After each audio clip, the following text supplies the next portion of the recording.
Hi hello friends, welcome back to our channel. Kannada ಧಾರಾವಾಹಿಯ ಒಂದು super duper ಸಂಚಿಕೆ ನೋಡ್ಕೊಂಬರೋಣ. ಸಂಚಿಕೆ ನಿಜವಾಗ್ಲೂ ತುಂಬ ಚೆನ್ನಾಗಿದೆ, ಸೂಪರ್ ಆಗಿದೆ ಅಂತಲೇ ಹೇಳ್ಬೋದು.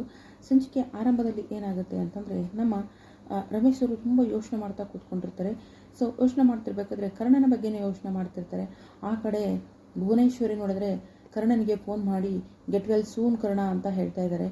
ಸೊ ನಿನಗೆ ತೊಂದರೆ ಕೊಡೋದು ನನ್ನ ಉದ್ದೇಶ ಅಲ್ಲ, ಬರೀ ನೀನೊಬ್ಬನೇ ನೋವು ಅನುಭವಿಸಿದ್ರೆ ಹೇಗೆ, ನಿನ್ನ ಮನೆಯವರೆಲ್ಲ ನೋವು ಅನುಭವಿಸ್ಬೇಕಲ್ಲ ಅಂತ ಆ ಕಡೆ ಭುವನೇಶ್ವರಿ ಹೇಳ್ತಾ ಇದ್ರೆ, ಇಲ್ಲಿ ನಿಮ್ಮ ಅಪ್ಪನಿಗೆ ನೋಡು, ನಿಮ್ಮಮ್ಮ ಡೈವರ್ಸ್ ಕೊಟ್ಟಿಲ್ಲ ಅಂದರೂ ಕೂಡ ನಿಮ್ಮಪ್ಪ ಮನೆಯಿಂದ ಆಚೆ ಇದ್ದಾನೆ, ಅವನು ಸಂಕಟ ಪಡ್ತಾ ಇದ್ದಾನೆ, ನೋವು ಪಡ್ತಾ ಇದ್ದಾನೆ. ಅದೇ ರೀತಿ ನಿನ್ನ ಕುಟುಂಬದಲ್ಲಿರುವಂಥ ಪ್ರತಿಯೊಬ್ಬರು ಕೂಡ ನೋವನ್ನು ಅನುಭವಿಸಬೇಕು ಅಂತ ಭುವನೇಶ್ವರಿ ಅವರು ಹೇಳ್ತಾರೆ. ಸೊ ಭುವನೇಶ್ವರಿ ಮಾತು ಕೇಳಿ, ನೀವು ಹುಟ್ಟುತ್ತಲೇ ಹೀಗೇನಾ ಅಥವಾ ಅಂತ ಕೇಳ್ತಾರೆ. ಕೇಳಿದಾಗ ಭುವನೇಶ್ವರಿಗೂ ಮತ್ತು ನಮ್ಮ ಕರ್ಣನಿಗೂ ಮಾತಿನ ಚಕಮಕಿ ಜೋರಾಗೇ ಇರುತ್ತೆ. ಇನ್ನು ನಿಧಿನ ಸ್ವಲ್ಪ ಗೋಳೊಯ್ಕೋತಾರೆ. ನಿಧಿ ಕೂಡ ನೀವೇನು ಯೋಚನೆ ಮಾಡಬೇಡಿ ಕರ್ಣ ಸರ್ ಅಂತ ಹೇಳ್ತಾಳೆ. ಈ ಕಡೆ ನಿಧಿ ಆಸ್ಪತ್ರೆಗೆ ಹೋಗಿರ್ತಾಳೆ. ಆಸ್ಪತ್ರೆಯಲ್ಲಿ ಎಲ್ಲ ನರ್ಸ್ಗಳು ಕರ್ಣನ ಬಗ್ಗೆ ವಿಚಾರಿಸ್ತಿರ್ಬೇಕಾದ್ರೆ ನಮ್ಮ ನಿಧಿಗೆ ಜಲಸ್ ಫೀಲ್ ಆಗ್ತಾ ಇರುತ್ತೆ.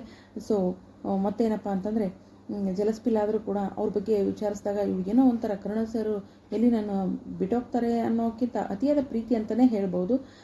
ಇನ್ನು ರಮೇಶ್ ಅವರು ಇಲ್ಲಿ ಗಾರ್ಡನಲ್ಲಿ ಒಬ್ಬರೇ ಕೂತ್ಕೊಂಡಿರ್ತಾರೆ. ಅಲ್ಲಿಗೆ ಸಂಜಯ್ ಬರ್ತಾನೆ, ಗಮನಿಸ್ತಾನೆ. ಅಪ್ಪ ಏನಾಗಿದೆಯಪ್ಪ, ಯಾಕೆ ಹೀಗಿದ್ದೀರಾ, ಯಾಕೆ ಒಬ್ಬರೇ ಕೂತಿದ್ದೀರಾ, ಯಾಕೆ ಯೋಚನೆ ಮಾಡ್ತಾ ಇದ್ದೀರಾ, ನಾನು ಆಗಿಂದ ನೋಡ್ತಾನೆ ಇದ್ದೀನಿ ಅಂತ ಹೇಳಿ ಇಲ್ಲಿ ವಿಚಾರಿಸೋಕ್ಕೆ ಬರ್ತಾನೆ. ಬಂದಾಗ ಸರಿಯಾಗಿ ಹೇಳ್ತಾರೆ, ನೋಡು ಮೊದಲೇ ನನ್ನ ತಲೆ ಸರಿ ಇಲ್ಲ, ಹೋಗು ಅಂತ ಹೇಳ್ತಾರೆ. ಆದರೆ ಕೇಳೋದಿಲ್ಲ. ಅಲ್ಲಪ್ಪ ನಾನು ನೋಡ್ತಾನೆ ಇದ್ದೀನಿ, ಏನಪ್ಪ ಆ ಕರ್ಣನ ಬಗ್ಗೆ ಅಷ್ಟೊಂದು ಕನ್ಸರ್ನ್ ತೋರಿಸ್ತಾ ಇದ್ದೀರಾ, ಅವನ ಬಗ್ಗೆ ಎಷ್ಟೊಂದು ಯೋಚನೆ ಮಾಡ್ತಾ ಇದ್ದೀರಾ, ನೋಡು ನಾನು ಬದಲಾಗಿದ್ದೀನಿ, ನೀನು ಬದಲಾಗು ಅಂತ ಹೇಳ್ತಾರೆ.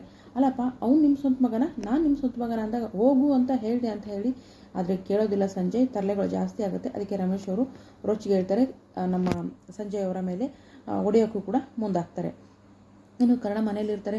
ಅವ್ರಿಗೆ ನೀರು ಏನಾದರೂ ಬೇಕಾದರೆ, ಕರ್ಣ ಏನಾದರೂ ಬೇಕಿತ್ತಾ ಅದು ಇದು ಅಂತ ವಿಚಾರಿಸ್ತಾರೆ ಸುಮಾರು ಸರಿ. ಬಟ್ ಕರ್ಣ ನಿಮ್ಮ ಅವಶ್ಯಕತೆ ನನಗಿಲ್ಲ ಅಂತ ಹೇಳ್ತಾರೆ.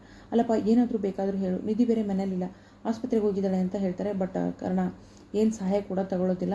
ಇನ್ನು ಅಜ್ಜಿ ಮಾಲತಿ ಅಂತೂ ಟೋಟಲಾಗಿ ರಮೇಶ್ ಅವರನ್ನು ನಂಬ್ತಾ ಇಲ್ಲ.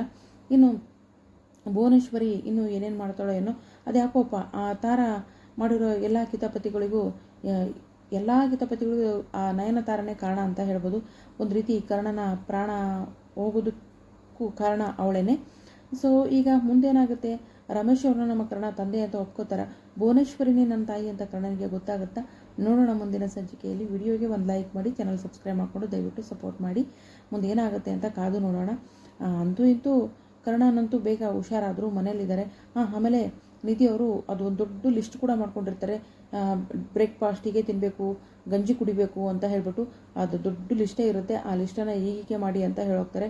ಕರ್ಣ ಇದ್ದವರು ಒಂದು ಕ್ಷಣ ಕರ್ಣ ಮತ್ತು ನಿಧಿ ಜೋಡಿ ತುಂಬ ಸೂಪರಾಗಿದೆ ಅಂತಲೇ ಹೇಳ್ಬೋದು. ನೋಡೋಕ್ಕೆ ಭಾಳ ಚೆಂದ ಕಾಣಿಸುತ್ತೆ. ಕರ್ಣ ಅವರ ಮಾತು ಏನಪ್ಪ ಅಂದರೆ, ನಿಧಿಯವರ ಒಂದು ಕಾಳಜಿ ನಿಜಕ್ಕೂ ತುಂಬ ಖುಷಿ ಕೊಡುತ್ತೆ. ಇನ್ನು ಭುವನೇಶ್ವರಿ ಮತ್ತು ರಮೇಶ್ ಗಂಡ ಹೆಂಡತಿ, ನಾನು ಅವರಿಬ್ಬರು ಮಗ ಅನ್ನೋದು ಕರ್ಣನಿಗೆ ಆದಷ್ಟು ಬೇಗ ಗೊತ್ತಾಗುತ್ತಾ. ಸಂಜಯ್ ಅಂತೂ ಸರಿಯಾಗಿ ಓದೇ ತಿಂದಿದ್ದಾನೆ. ಮುಂದೆ ಏನು ಮಾಡ್ತಾನೆ ಅನ್ನೋದನ್ನು ಕಾದು ನೋಡೋಣ. ವಿಡಿಯೋಗೆ ಒಂದು ಲೈಕ್ ಮಾಡಿ, ಚಾನಲ್ ಸಬ್ಸ್ಕ್ರೈಬ್ ಮಾಡಿಕೊಂಡು ಸಪೋರ್ಟ್ ಮಾಡಿ. Thank you so much.